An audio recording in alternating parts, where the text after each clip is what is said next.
وما سنتهي waxaa jirta kaftan inaan adiga ku weydiiyo aan rabo oo shakhsiyan ah adigoo raali ah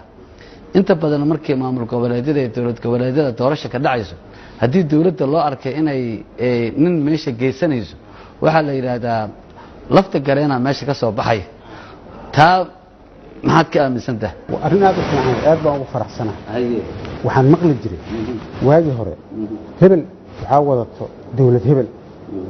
oo dawlad kala hebel waxa wadato dawlad hebel kale hebel waxa wadato international community aadan ugu faraxsanahay nin Soomaaliya oo la leeyahay waxa wadato dawladda Soomaaliya waxa ii muuqato gobonnimo iyo Soomaalinimo iyo dawladnimo